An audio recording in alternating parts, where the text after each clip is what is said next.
Hey there. Have you ever wondered how a game like GTA, Vice City, released way back in 2002, still feels so iconic today?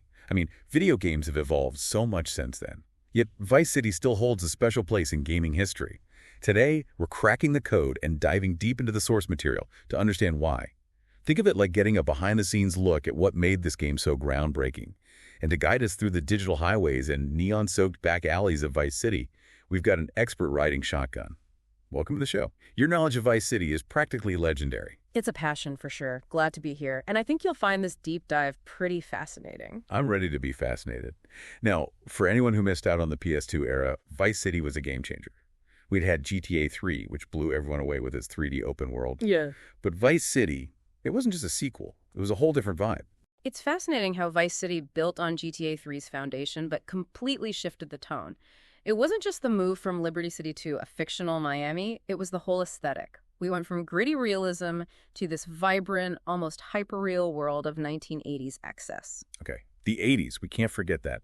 It's 1986 in Vice City, 15 years before GTA 3. So the game is practically dripping with 80s style. We're talking pastel suits, neon lights, and that iconic synthwave soundtrack. But it's more than just a visual and sonic aesthetic. Right, exactly. Yep. This time jump isn't just for show. It fundamentally changes how the game feels. The 80s setting brings a certain playfulness, a sense of irony, that contrasts with the violence and crime. It's like the game is winking at the audience, acknowledging the over-the-top nature of it all. And speaking of over-the-top, we've got to talk about Tommy Vercetti. Fresh, out of prison, betrayed, and thirsty for revenge. Classic GTA setup. But there's more to Tommy than meets the eye, right? Absolutely. Our sources really delve into Tommy's character, and it's fascinating. He starts as this classic, revenge-driven protagonist, but as he gets deeper into Vice City's criminal underworld, his ambition takes over. He goes full Scarface, building his own criminal empire, taking over businesses. And our sources kind of debate this. Does the game fully explore the consequences of his actions? Yeah. We see him change. Yeah. But do we feel the weight of his choices? That's the million-dollar question. The game wants you to enjoy this power fantasy, but it's almost afraid to show us the true cost of Tommy's ambition. Like, when he takes over Diaz's mansion, it's a huge moment. Wait, for those who haven't played the game, who's Diaz and why is taking over his mansion such a big deal? Right, so Ricardo Diaz is this powerful drug lord, basically the top dog in Vice City when Tommy arrives. His mansion represents the pinnacle of wealth and power in this world.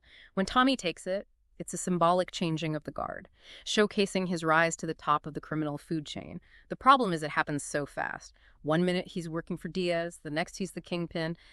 There's not a lot of introspection, no real exploration of the moral consequences. So it leaves us wondering if the game is celebrating Tommy's ruthlessness or subtly critiquing it. Exactly, and that's a question worth unpacking because it speaks to the heart of what Vice City is trying to say about ambition, power, and the American dream, even if it's a twisted, 80s-fueled version of it. It's interesting you mentioned the American dream because, in a way, Vice City lets you live out a very twisted version of it through its gameplay. We've talked about the story, but what about the actual experience of playing Vice City back in 2002?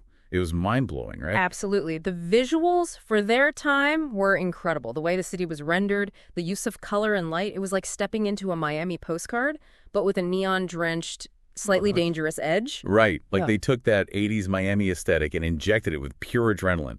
And speaking of adrenaline, we can't forget the soundtrack. Emotion, 98.3 Fever 105 V-Rock. Every radio station was a curated time capsule of 80s music. But it wasn't just about nostalgia. You're right. The soundtrack wasn't just background noise. It was woven into the fabric of the game world. Remember cruising down Ocean Beach with Crockett's theme blasting on the radio?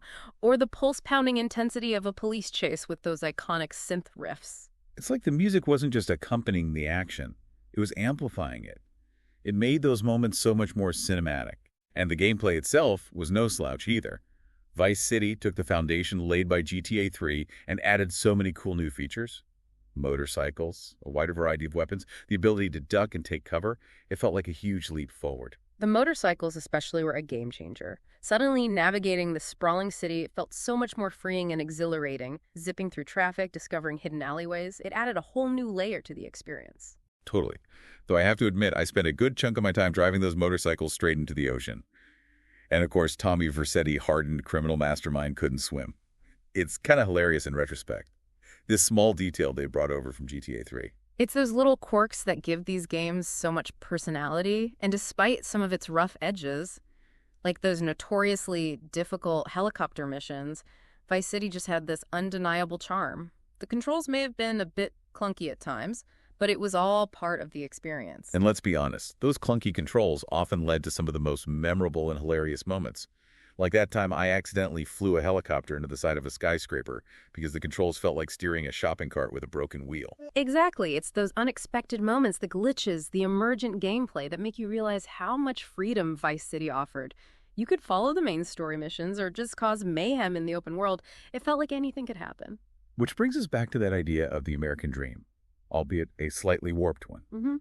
That permeates Vice City. The game gives you all these tools, all this freedom, and lets you decide how to build your empire. You could run your businesses straight, or you could exploit every loophole, bribe every official, and rule the city with an iron fist. And that's where the game's commentary on ambition and power becomes really interesting. It's not just about acquiring wealth. It's about the choices you make along the way. Do you become a ruthless tycoon like Diaz? Or do you find some semblance of morality in this morally bankrupt world? Tough choices, for sure. Though I'll admit, sometimes it was just more fun to cause a little chaos. Remember those epic rampages? Like just grabbing the most outrageous weapon you could find and turning Vice City into your own personal playground. Oh, absolutely. The game practically encouraged that kind of chaotic freedom. It's like the developers knew players would want to break the rules, to test the limits of this world they'd created. And that's something that still resonates with players today. It's the beauty as a well-designed open world. But even with all its strengths, even with its iconic status, Vice City wasn't without its flaws. And we'd be remiss if we didn't address those. I mean, it was 2002. Game development was a whole different beast back then. Some of those technical hiccups are almost endearing now. Almost like that glitch where you could duplicate a car by driving it into a garage at just the right angle. The Documento Sin Titolo source actually calls it a speedrunning strategy. Hey, whatever works right. But you're right. We can't let nostalgia blind us to the rough edges. The graphics, those blocky character models, haven't exactly aged like fine wine. But the spirit of the game, that over-the-top, almost satirical take on the 80s, that still shines through. And that's what's so interesting to me. Our sources even debate whether the game's ending with Tommy on top is a cynical endorsement of his actions or a warning. Right, because it directly plays with those Scarface comparisons we talked about earlier. Yeah. If you haven't seen it, picture a crime drama where the protagonist's ambition leads to their downfall. Vice City subverts that with Tommy ending the game richer and more powerful than ever. Which forces us to confront some uncomfortable questions. Does the game condone Tommy's ruthlessness? Is this a critique of unchecked ambition, or are we supposed to cheer for his rise to power? I think that ambiguity is part of what keeps people talking about Vice City even today.